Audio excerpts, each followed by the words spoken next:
You beat me, you beat me. কইছিলাম না কুবুদ্ধি করবো, একটা করবো, একটাতেই সব খেল খতম। 2 টাকা চেয়ার টেবিল আইনা কি ভাব। বাড়িতে মনে মারামারি লাগছে রে, চল জলদি চল।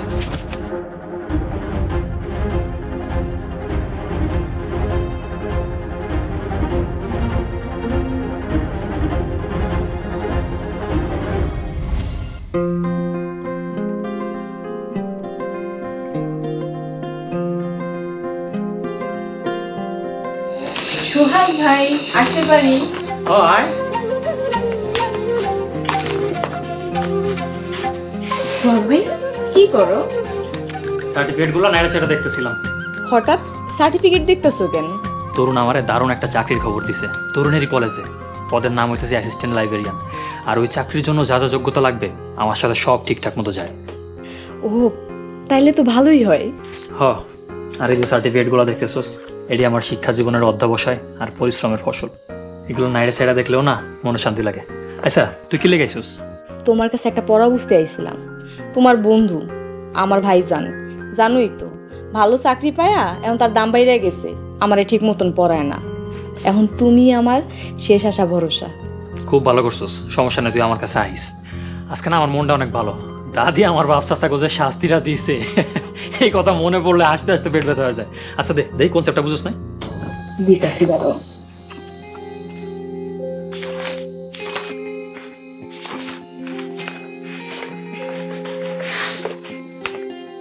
এই যে দেখো, এটা পুরোটা আমার বুঝায় তো। আচ্ছা আগে তো নিজে পড়ি, কতদিন হয়ে গেছে পড়াশোনা করি না।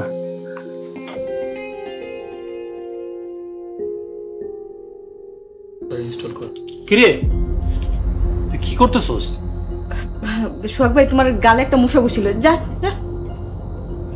তুই আমারে কইতে পারতি, কেউ যদি দেখতো কি মনে করতো? তোর নেই অনেক বড় হইছস, একটু বিবেক বুদ্ধি দিয়ে চলাফেরা কর। হ্যাঁ শোন, এই চ্যাপ্টারটা একটু কঠিন, ঠিক আছে, কিন্তু একবার বুঝলে একদম পানির মতো সহজ। তনি তোর চোখে পানি? না কিছু না, এমনি। তনি আমি তোর বড় ভাই না, দেখ তোর কোনো ভুল হয়ে পাইলে সেটা আমি সংশোধন করে দেবো, এটা স্বাভাবিক না বল? আচ্ছা সরি। থাক, সরি বলতে ভেবো না, আমি কিছু মনে করি নাই। তুমি আমার বাকি পড়াটা দেখা যাবে। এই দেখ, এই সফটওয়্যারটা যখন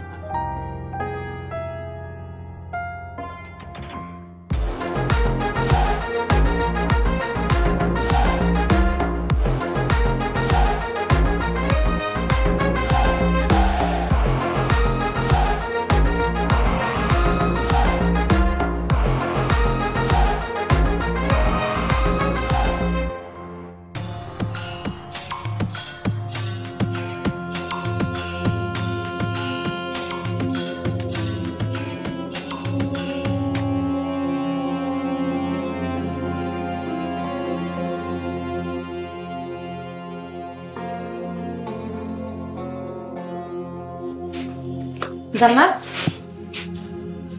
কি রে কি হয়েছে? আয় চল ভাত খাইতে ডাকে তোর বাপে। আম্মা তোমরা খায় না, আমার খিদা নাই।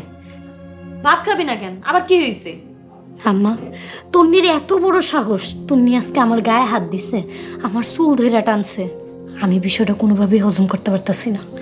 মারামারির সময় ধরছে, তাছাড়া তুই তো তন্নির গায়ে আগে হাত দিছিস। এই বাড়িতে বস্তি বাড়ির মতো মারামারি হয়, রোজ ঝগড়া লাগে। এই বাড়ির পরিবেশ আমার কখনোই পছন্দ ছিল না। এই জন্যই তো তোর বিয়া দিয়া 7 সমুদ্র 13 নদীর দূরে আমেরিকা পাঠাইতে চাইছিলাম, কিন্তু তুই তো সব পড়লে বিয়া করলি না, নিজের কপাল নিজে নষ্ট করলি। কোনোদিন কল্পনাও করিনি এইসব ঝগড়া মারামারির ভিতর আমি জড়াই যাবো, কিন্তু নিজের অজান্তে কেমনে জানি জড়াই গেলাম। তুমি আমার গায়ে হাত দিছে, ওর কত বড় সাহস, এটার কঠিন মাসুল ওর দিতে হইব। শোন, এই কথা আমারে কইছিস, কোনো সমস্যা নাই, অন্য কাউরে আবার কইতে যাইস না। মায়ের দিবি ভালো কথা, সামেসি কোনে কেউ জানি বুঝতে না পারে, আর কোনো সাক্ষীও যেন না থাকে। তুমি ঠিকই কইছো আম্মা। ঠিক আছে আম্মা, তুমি যাও, আমি আসতেছি। তাড়াতাড়ি আহিস।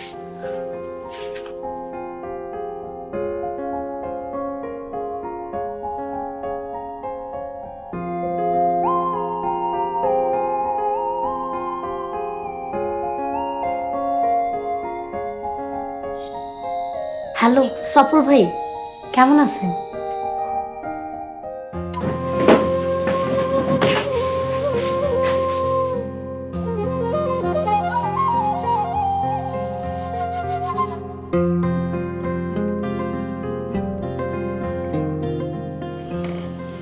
কি ব্যাপার লতা, এত রাতে ফোন দিছো? কোনো সমস্যা? সোহাগ, তোমার কাছে মাপ চাইতে ফোন দিছি। সেদিনে সেই ঘটনার জন্য মাপ চাই। দেখো, আমি তোমার আগেই মাফ করে দিছি, আর মাফ করে দিছি বলেই তোমার আব্বা জেল থেকে ছাড়া পাইছে। আর নাইলে তুমি তোমার আব্বা সবাই জেলেই থাকতা। যাই হোক, আর কিছু কর আছে? সোহাগ, আমি অনেক বড় ভুল করছি। নিজের ভালোবাসার সাথে এমন করা উচিত হয়নি আমার। সোহাগ, আমরা কি সব মান অভিমান বইলা আগের মতো হয়ে যেতে পারি না? তুমি কি পাগল হয়ে গেছো? আর তোমারে আমি আমার মন থেকে কবে ডিলিট করে দিছি? সোহাগ, আমি কোনো ফাইল না তুমি যে আমার ডিলিট করে দিবা। আমি তোমার ভালোবাসা। তোমার আমার ভালোবাসার দাফন কাফন করা শেষ, এখন আর এসব কথা কয়ে লাভ নাই। সোহাগ, আমি তোমার ছাড়া থাকতে পারতেছি না। আমি বলতে পারতেছি না তোমারে। আমার আর একটা সুযোগ দাও। চলো আমরা সম্পর্কটা নতুন করে শুরু করি। শেষ সুযোগটা তুমি অনেকদিন আগেই হারাইছো। আর একটা জিনিস কি জানো, মুখ থেকে ফালানো থুতু এটা আবার ঘুরায় মুহে নেওয়া যায় না। সোহাগ, আরেকটা। লতা প্লিজ, আমি ফোন রাখলাম।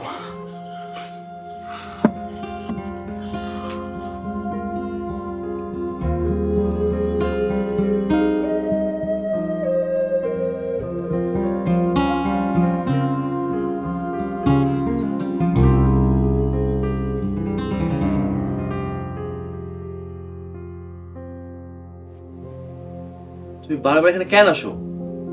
তরুণ, তোমার শ্বশুর কি অনেক ধনী? সেটা জেনে তোমার কি দরকার? তোমার শ্বশুরের টাকা পয়সার প্রতি আমার কোনো আগ্রহ নেই। আচ্ছা, তোমার কি কোনো শালা বা সম্বন্ধী আছে? থাকলে তোমার কি ভাই? বিয়ে করতাম আর কি। নিজের মুখে কইতেছো আমার শ্বশুরের ধন সম্পত্তিতে তোমার কোনো আগ্রহ নাই, অথচ নিজে সে এবার বউ হইতে চাইতেছো। এটা কি দ্বৈতচারিত না? তোমাকে বিয়ে করতে না পারি, অন্তত কাছাকাছি তো থাকতে পারবো। আর চপলকে বিয়ে করলে তো দেশেই থাকতে পারবো না, সোজা আমেরিকা চলে যেতে হবে। তোমাকে বিয়ে করতে না পারি, অন্তত চোখের দেখাটা তো দেখতে পারবো। এসব ইমোশনালি কথা কয়ে আমার লাভ নাই। আমার বিয়া ঠিক হয়ে গেছে, তাই দূরত্ব বজায় রাখাটাই ভালো। তরুণ, আমার মন বলছে তোমার সাথে খুশির বিয়েটা হবে না। কেন হবে না? তুমি কি কিছু জানো নাকি? না, কিছুই জানি না, কিন্তু আমার মন বলছে শেষ পর্যন্ত তুমি আমারই হবে। জান্নাত, শকুনের দোয়াই কখন গরু মনে না। তুমি এখান থেকে যাও, কেউ দেখে ফেলে সর্বনাশ হয়ে যাবে। প্লিজ যাও। তুমি শকুন বলো আর যাই বলো, আমি বেঁচে থাকতে তোমাকে কারো হতে দেব না। আমি তোমাকে বিয়ে করেই ছাড়ব।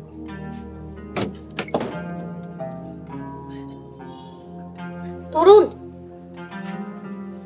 তরুণ,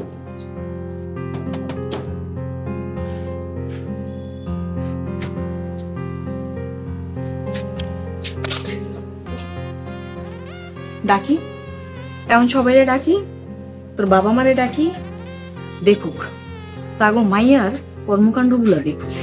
দেখ তুমি, আমি জাস্ট তরুণের সাথে একটু কথা বলতে আসছিলাম, আমার কোনো খারাপ উদ্দেশ্য নেই। আমি সবই শুনছি। জান্নাত, তুই ভাইজানের থেকে দূরে থাক। তোরে যদি আর দেখছি ভাইজানের ঘরে আশেপাশে ঘুরঘুর করছস, তোর চুলের মুঠি ধইরা আমি সবার সামনে বিচার করি। তুমি, আমি জানি তুই সোহাগ ভাইরে পছন্দ করিস। দেখ, তুই যদি সোহাগ ভাইরে পাইতে চাস তাহলে আমার লগে বিরোধ করিস না, আমি তোরে সাহায্য করবো আর তুই আমারে সাহায্য কর। একদম ফালতু কথা কবি না, বাদ হেন থেকে ভাগ।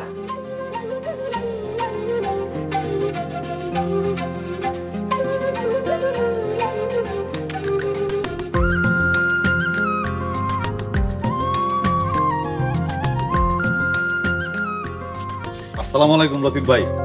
ওয়ালাইকুম আসসালাম। আরে আলম ভাই, কেমন আছেন? বসেন। আছি, আলহামদুলিল্লাহ ভালোই আছি। আপনি ভালো আছেন? আছি আলহামদুলিল্লাহ। হঠাৎ করে কি দরকারে আমার বাড়িতে কষ্ট করে আইছে? একটা ফোন দিলেই তো হইতো। লতিফ ভাই, বেড়াতে আসছি।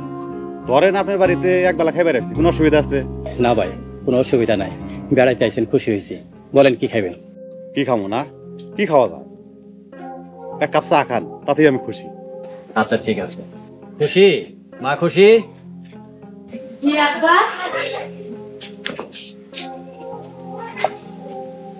উনি আলম ভাই, চেয়ারম্যানের খাস লোক। ওনার একটু চা খাওয়া। আসসালামু আলাইকুম। ওয়ালাইকুম আসসালাম। এই আমি সামনের ইলেকশনে মেম্বার ক্যান্ডিডেট। আচ্ছা আব্বা, আপনারা কথা বলেন, আমি চায়ের ব্যবস্থা করি। আচ্ছা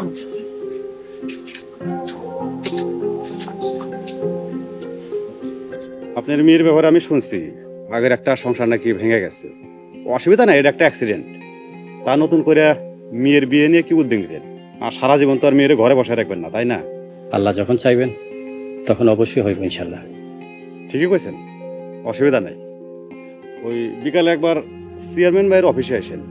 ওই চেয়ারম্যান ভাই আপনারা চাইতে কইছে একটা গুরুত্বপূর্ণ বিষয়ে আপনার সাথে কথা আছে। কি বিষয়ে? কিন্তু চেয়ারম্যান সাহেবের মোবাইল নাম্বার তো আমার কাছে আছে, আমি একটা ফোন দিই। লতিফ ভাই, সব কথা যদি ফোনে পাওয়া যেত তাহলে কি চেয়ারম্যান সাহেব আমাকে আপনার বাড়ি পাঠাইছে?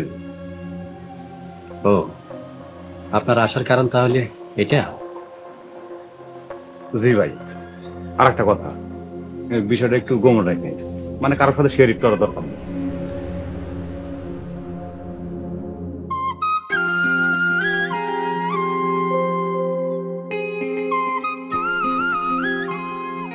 তন্নি কলেজে যাস? কলেজে যাই। তুমি কই যাও সোহাগ ভাই? বেকার মানুষ কই আর যাবো, বাজারের দিকে যাই। আচ্ছা, কাল কাছে তোরে পড়াটা বুঝাই দিছিলাম, ঠিকঠাক বুঝছিলি? তোমার কাছে পড়লে পড়া আমি পানির মতন পরিষ্কার বুঝি। আচ্ছা ঠিক আছে, এখন থেকে পড়া না বুঝলে আমার কাছে চলে আইস। আচ্ছা ঠিক আছে। তন্নি, তোর হাতে সময় থাকলে 2 মিনিট লতার বিষয়ে কথা কমু। লতার বিষয়ে কি কইবা কও? সময় আছে। একটা প্রবাদ আছে, মানুষ দাঁত থাকতে দাঁতের মর্ম বুঝে না, কদর বুঝে না আর কি। যখন একটা সময় ওরে মন থেকে ভালোবাসছি, তখন ও কেমন জানিছিল, লাগতো যে ভালোবাসাটা মনে হয় একপাক্ষিক, ও মনে হয় জোর করে আমারে ভালোবাসতো। যাক, তাইলে এতদিন পর বুঝতে পারছো। এখন যখন লতারে মন থেকে মুইসা ফেলাইছি, এখন ও ভালোবাসি ভালোবাসি কইয়া পিছে পড়ে গেছে, মানে ভালোবাসার ডালি খুইলা বইছে। এখন কি করি কত? সোহাগ ভাই খবরদার, লতা যদি তোমার জীবনে আবার আইতে চায় তুমি কিন্তু পাত্তা দিও না। দেখবা ওর আগের রূপ আবার ফিরে আইছে। লতা ঠিক ওর বাপের মতন হইছে। এখন তো কাঁঠালের আটার মতো পিছে লাগছে, পিছনে ছুটাইতে পারতাছি না। কি করি কত? কি করবা? আমি একটা কথা কমু, আশা করি তোমার কাজে আসতে পারে। হ্যাঁ ক। তুমি আমার বকা দিবা না তো? নির্ভয়ে কমু। ক না, আমি তো তোরে কোশ্চেন করছি তাই না? তুই ক, নির্ভয় ক। তুমি ওরে কইবা ও চইলা যাওয়ার পর তোমার আর আমার ভিতর সম্পর্ক হইছে, তোমার আর আমার সম্পর্কের কথা শুনলে ও এমনিতেই তোমার পিছু ছাইড়া দিব। আরে দারুণ আইডিয়া তো, থ্যাংক ইউ। আচ্ছা শোন না, কখনো যদি লতার সামনে আমরা দুজন পড়ে যাই তখন অভিনয় করিস, মানে ভালোবাসার অভিনয় আর কি। আরে তুমি চিন্তা করো না, এমন অভিনয় করমু আসল না নকল ধরতেই পারবো না। আচ্ছা চল, তোর কলেজ পর্যন্ত টাকা দিয়ে।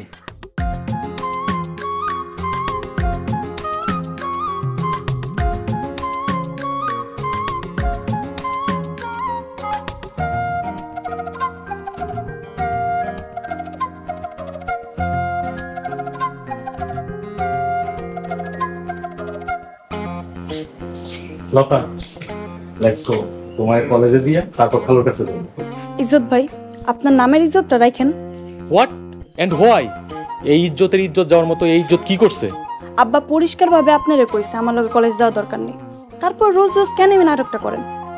আর কতবার কইলে যে আপনি বুঝবেন? Lata, you know I am a very responsible ব্যক্তি, আমার একটা রেসপন্সিবিলিটি আছে না? আপনার রেসপন্সিবিলিটি দরকার নেই, আর যদি এরপরও না শুনেন তাহলে আপনার কাছে বিচার দিবেন। লতা, ইজ্জত তোর বড়, ওর সাথে বিয়াদবি করিস না। আমি ওকে বলছি তোর সাথে যাইতে। কেন আম্মা, ওই দিন না আব্বা তোমার সামনে মানা করলো ইজ্জত ভাইরে আমার লগে কলেজ যাওয়ার কোনো দরকার নেই, তারপর কেন বারবার পাঠাইতেছো? কয়দিন আগে যে ঘটনা ঘটছে, আমার মন আর সায় দেয় না তোরে আর একা ছাড়তে। লুক লুক, তোমারে নিয়ে খালার কত টেনশন। Look look. আম্মা, তখন আব্বা ভুল আসলো, কিন্তু এখন আব্বা ঠিক আছে, মানুষ চিনছে। ইজ্জত ভাইরে আমার লগে পাঠাইলে আমি কিন্তু ডাইরেক্ট আব্বারে কল দিব, আর আব্বা কিন্তু তোমারই বকবো।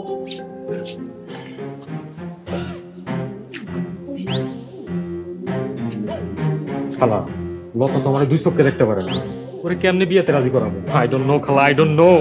আমি তো চেষ্টা করতেছি, তুই একটু ওর মন জোগাইয়া চলার চেষ্টা কর। I am trying my best. আমি কি করবো? থাক বাবা।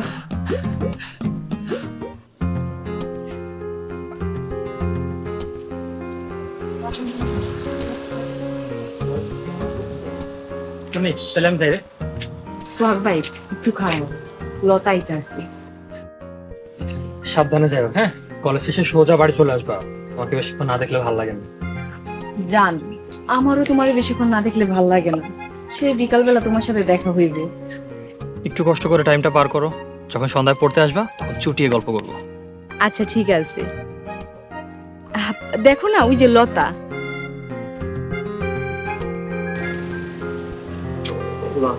কেমন আছো?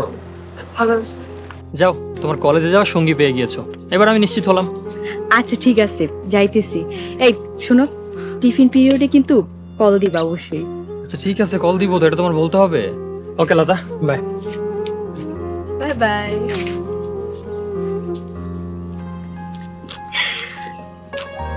লতা চল।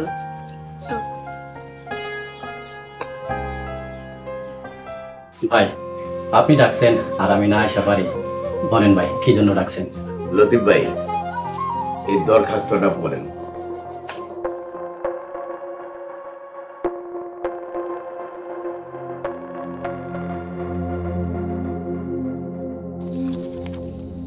চেয়ারম্যান ভাই, আমি তো এসবের কিছুই বুঝতেছি না।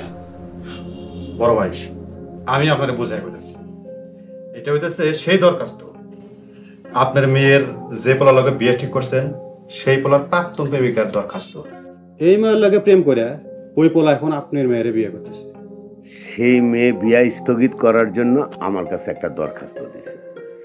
এটার কোনো সমাধান না করে তরুণ বিয়ে করলে ওই মেয়ে যে কোনো একটা দুর্ঘটনা ঘটাইতে পারে। সেক্ষেত্রে আবার পুলিশ কেস হইতে পারে। ভাই, খামাখা আপনার মেয়ের জীবনটা নষ্ট নেই। কি বুঝলেন? ছেলের চরিত্র ভালো না। তরুণ আপনার মেয়ের বিয়াকরণের একমাত্র কারণ হলো আপনার অর্থ সম্পদ।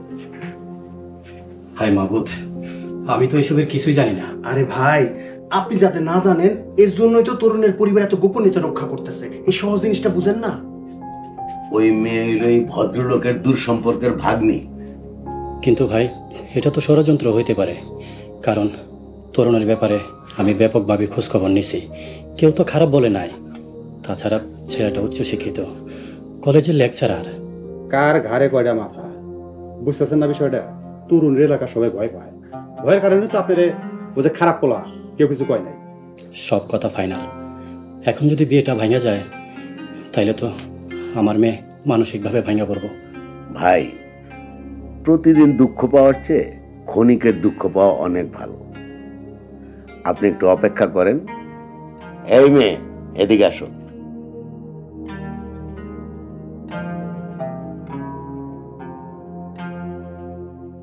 আঙ্কেল, তরুণের লগে আমার 2 বছরের রিলেশন, এখন তরুণ বিয়া করে ফেলাইতেছে শুই না আমার মাথায় একবারে আকাশ ভেঙে পড়ছে। এই দেখেন আমাকে কিছু ছবি।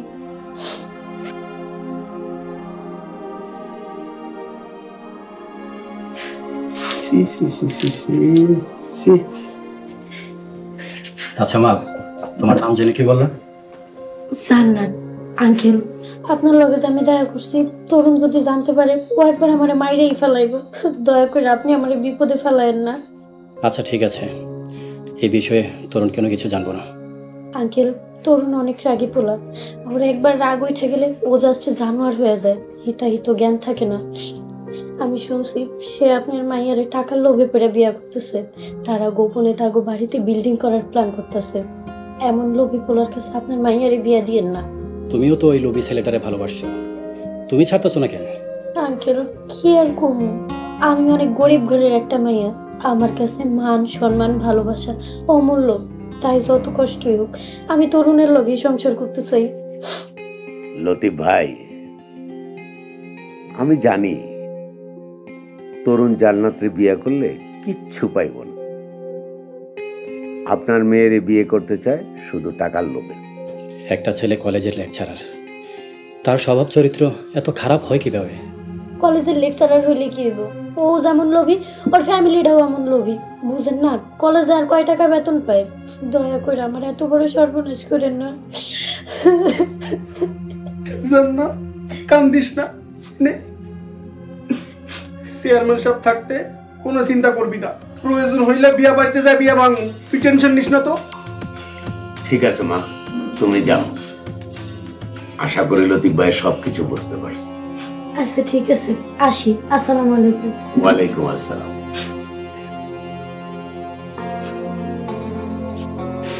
লতিফ ভাই,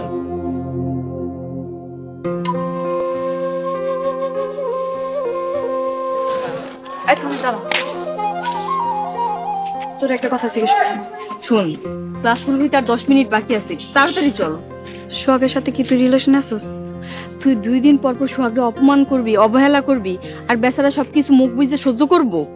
দেখ লতা, তোর সাথে রিলেশন নাই জানার পরেই আমি সোহাগের লগে রিলেশন করতে রাজি হয়েছি। তুই তো জানতিস সোহাগের সাথে আমি রিলেশনে আছি, তুই কেমনে পারলি এটা জানার পর তুই সোহাগের লগে রিলেশন করতে? শোন লতা, তোর সাথে সোহাগের ব্রেকআপের পর সোহাগ অনেক ডিপ্রেশনে চলে যায়। ওই সময় যদি আমি বেচারা না কইরা দেই, তার কি অবস্থা হইব কইতেই আমার বুক কাঁপতাছে। শোন, আমি আর সোহাগ এখন অনেক ভালো আছি। দয়া করে তুই আর আমাকে ভিতরে কোনো ঝামেলা করিস না, এতে আমাকে 3 জনেরই ভালো হইব।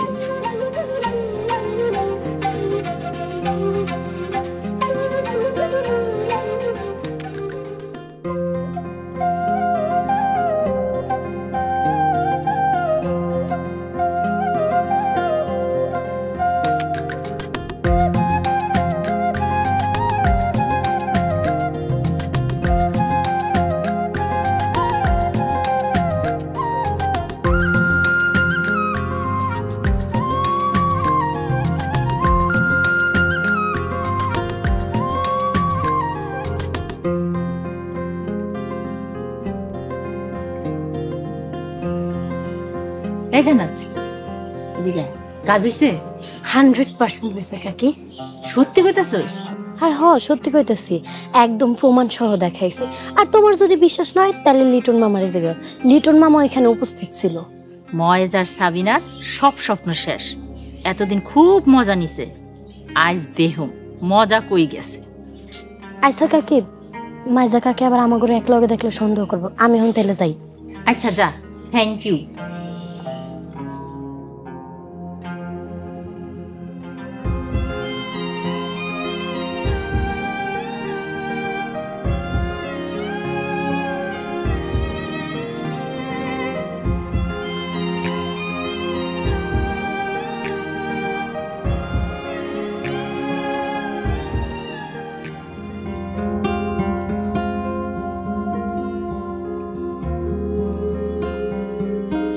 আম্মা কই যাও? সকলরে কিছু কথা কই আহি। 7-8 দিন আমার ঘরে জামাইয়া ধরে থাইকা এখন হেগো করে আইছে। এমন ভাব নিতেছে মনে হইতেছে আমাকে চিনি। আম্মা তুমি যাইবা না, এখানে সপলের কোনো দোষ নেই। সপল আমারে রিজেক্ট করে নেই, আমি সপলে রিজেক্ট করছি, তাই এখন সে ওই বাড়িতে। এই, তোর মাথায় কি কোনো সমস্যা আছে? আমাগো বংশে তো কোনো পাগল নাই। তোর বাপের বংশ ভালো করে খোঁজ নিয়ে দেখতে হইব কোনো পাগল আছে কিনা। আরে পাগলেও নিজের ভালো বুঝে, আর তুই বুঝোস না। বেকল কাদা একটা মাইয়া পেটে ধরছি।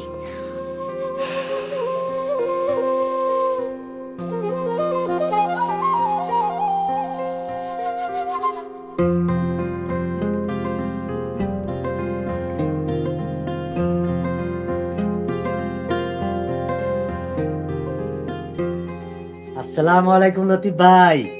ওয়ালাইকুম আসসালাম। জরুরি তলব, তাও আবার নিরিবিলিতে। মহেশ শোনো, তুমি ভালো আছো মহেশ? ভাই 2 দিন পর ছেলের বিয়া, ভালো না থেকে উপায় আছে? আর খারাপ থাকা তো সম্ভবই না। আলহামদুলিল্লাহ অনেক ভালো আছি। আচ্ছা মহেশ, তোমারে যদি আমি এই মুহূর্তে একটা কঠিন দুঃসংবাদ দিই, তোমার কি অবস্থা হইতে পারে? ভাই কি দুষ্টামি করতেছেন বুঝি না। অবশ্য 2 দিন পর তো আপনি আমার বিয়াই হইবেন, মনের বিয়াই তো হইয়েই আছেন। দুষ্টামি ফাইজলামি তো করাই যায়। মহেশ, তুমি আমার কথার উত্তর দাও। কো, এই মুহূর্তে যদি তোমার আমি একটা কঠিন দুঃসংবাদ দিই, তোমার কি অবস্থা হইতে পারে? ভাই কেমন দুঃসংবাদ সেটার উপর নির্ভর করে। এই ধরো যদি বলি খুশির সাথে তরুণের বিয়ে ক্যান্সেল, তাইলে? আরে মহেশ, মহেশ কি হয়েছে তোমার? আরে আরে কথা কও না কেন মহেশ? কি মনে হয় আপনার মনের আশা পূরণ হবে? জানি না, আমি একদম সিরিয়াস কথা বলছি। কেন আঙ্কেল তোমায় কিছু বলে নাই? তরুণ, বিশ্বাস করো এসব বিষয়ে আমি কিচ্ছু জানি না। হাই সোহাগ, কেমন আছো? তোমার কানের নিচে একটা লাগাবো, বুঝছো? আর সব মানে কি? এই মহিজুদ্দিন মাইয়া তুমি ওর মারছে কেন? আমরা তো মনে করছি আপনি শেষ। এই ছিল তোর মনে মনে মনে তুই মৃত্যু কামনা করস। ও মা গো, বাড়িতে নতুন করে কোনো আগুন লাগাইস না। পুরা পৃথিবীর সুখ একদিকে, আরেকদিকে সে।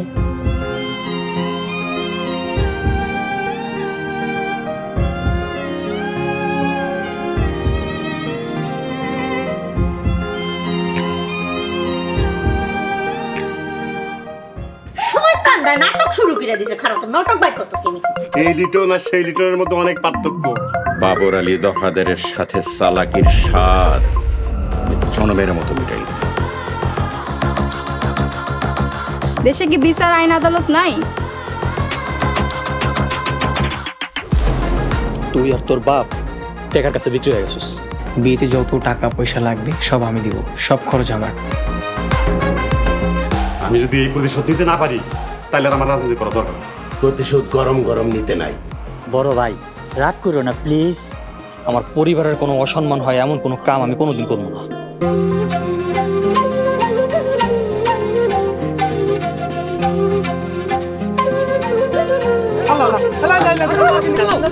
এই